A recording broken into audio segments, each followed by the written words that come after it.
علیکم ورحمۃ اللہ وبرکاتہ. آپ کو ایسے لگتا ہے، ٹھیک ہے، کوٹیشن مارکس ہیں میں لگتا ہے کہ اسلام میں ہر جگہ پہ مرد کی تو ایگو سیٹسفائی ہو رہی ہے، تو اور یہ چیز آپ کو دین سے دور کر رہی ہے. آئیے لگنے کے اوپر محنت کریں، ٹھیک ہے، کیونکہ اسلام کا بھی یہ کلیم ہے اور عقل مند جو لوگ جو اسلام کو اسٹڈی کرتے ہیں ان کا بھی یہ کلیم ہے. جو اتنی ڈھیر ساری عورتیں اپنی خوشی سے اسلام قبول کر کے پردے کے دائرے میں آ رہی ہیں یورپ میں، ان کو بھی یہ نہیں لگ رہا، آپ کو لگ رہا ہے، ٹھیک ہے نا. اس کا مطلب ہے کہ there should be something calculative, ٹھیک ہے، that could determine your decision. دیکھیے میں آپ کے سامنے ایک سینیریو رکھتی ہوں، ٹھیک ہے، سنتے جائیے گا. میل ایگو کو آپ کے خیال میں سیٹسفیکشن ہو رہی ہے نا؟ بالکل.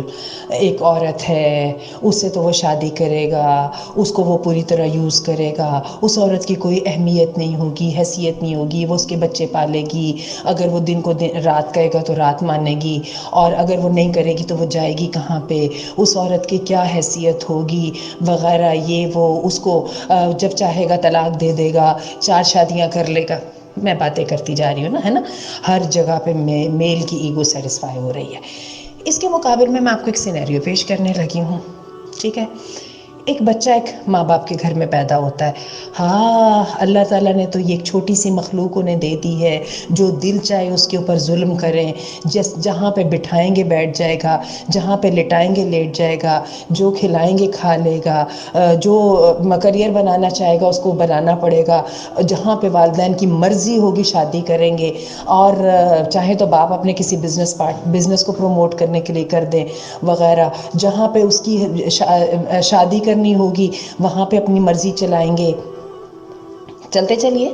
اور اس گھر میں ذرا وہ بیچارہ یہ کہے گا کہ اماں ابا میں یہ نہیں کرنا چاہتا، تو اس کو کہا جائے گا یہ تمہارا نہیں ہمارا گھر ہے، یہاں پر ہمارا حکم چلے گا. چلتی جائیے چلتی جائیے. یہ بھی ایک سینیریو بہت زیادہ بلیک ہے، ٹھیک ہے نا. اسی سینیریو کے لیے ذرا لینس فرق کر لیں تو ذرا ماں باپ کی محبت کے ساتھ، ماں باپ کی کمٹمنٹ کے ساتھ، اور جو ماں باپ کی اس کے ساتھ ویلفیئر کو اگر ساتھ آپ اٹیچ کر دیں گے تو آپ ہر چیز کو فوراً پازیٹیو مارکس دینے شروع کر دیں گے. اسی طرح سے اگر آپ اس چیز کو یہ کرنے کے بجائے اس طرح سے لے کے چلیں کہ ایک عورت مرد کے ساتھ وابستہ ہوتی ہے تو اس کو اپنی زندگی بھر کے لیے ایک اسٹرانگ کمپینین میسر آ جاتا ہے. میں آپ کو بتاؤں، ایک مرد کے اندر جو میں نے دیکھا ہے، مردوں کی برائیاں اپارٹ، برائیوں کی بھی لمبی لسٹ ہے. ایگو سینٹرک ہوتے ہیں، سیلفش ہوتے ہیں، اوپینینیٹڈ ہوتے ہیں، اپنی ذات کی پرواہ کرتے ہیں وغیرہ وغیرہ. ان کی برائیوں کی لمبی لسٹ اپارٹ، اور مجھے ان کا اقرار بھی ہے اور میں ان سے بہت زیادہ پریشان بھی ہوں.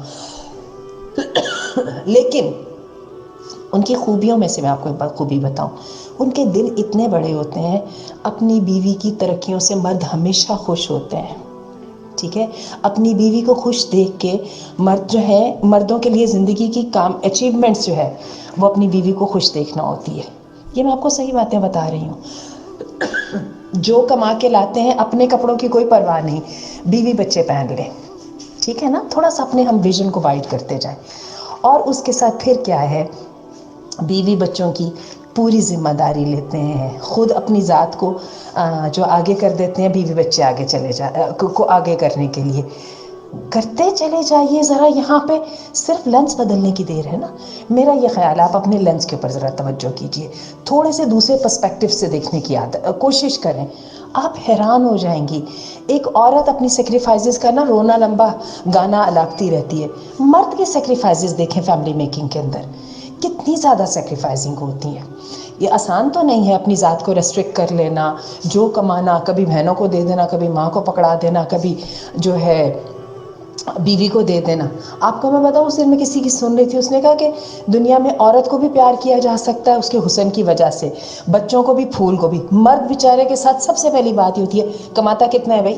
اور ویسے میں آپ کو بتاؤں، ایک بندے کے ساتھ کمٹمنٹ کو جب ہم روپوں میں تولنے لگ جائیں اس کی بڑی شدید تکلیف ہوتی ہے. اور اس کے اوپر مردوں کو بہت، جب سے عورتوں نے حقوق کے نعرے لگانے شروع کیے ہیں نا، مردوں نے بھی اپنی بہت ساری بیچارگیاں ظاہر کرنی شروع کر دی جو وہ پہلے شکایت نہیں کیا کرتے تھے. تو تھوڑے سے لینس پہ محنت کریں، ٹھیک ہے. اللہ تعالیٰ آپ کو دین کی بھی سمجھ دے دے اور آپ کو وہ کرنے کی توفیق دے جس کے ساتھ آپ کے معاملات بہتر ہو جائیں. تو بالکل ایسا نہیں ہے. اب بلکہ میں آپ کو بتاؤں، یہ آ جائیے پولیگیمی کی طرف. پولیگیمی میں اصل فائدہ عورتوں کو ہے. آپ کو آپ بیٹھ کے سوچیں تو صحیح. ٹھیک ہے، آپ کی یہ جو پروسٹیٹیوشن ہے، اس کی نگیشن جو ہمارا دین کرتا ہے، اس کا فائدہ عورتوں کو ہے. ٹھیک ہے، آپ کیا کرتے ہیں، فائنینشلی فائدہ عورتیں اٹھاتی ہیں. وہی بات ہے کہ بات کو دیکھنے کی ضرورت ہے نا، کس طرف سے دیکھنی ہے. اور جو آنر ہے اور جو ہے وہ سب چیزیں، کہیں بھی ایسا کچھ نہیں ہے. ٹھیک ہے، اللہ تعالیٰ آپ پہ آسانی کرے. آپ کی بات جب آپ اسپیسیفک کوشچنس کو ریز کریں گے، جنرلائز کرنا ایک چیز کی اسٹرکچر کو خراب کر دینے کا مطلب ہوتا ہے. تو آپ کو ایک ایک سوال کا جواب الگ طریقے سے ملے گا اور اس پہ ورکنگ کیجئے. یہ ہے وہ سوچ جو فیمنسٹک اپروچ جو ہے نا، وہ ہمیں انفلوئنس کرنا چاہتی ہے. اور ہم بیوقوفوں کی طرح کہتے ہیں نو آئی کی not be the part of this all operation and every thing. This is not operation, بلکہ یہی چیز تو آنر کی طرف لے کے جا رہی ہے.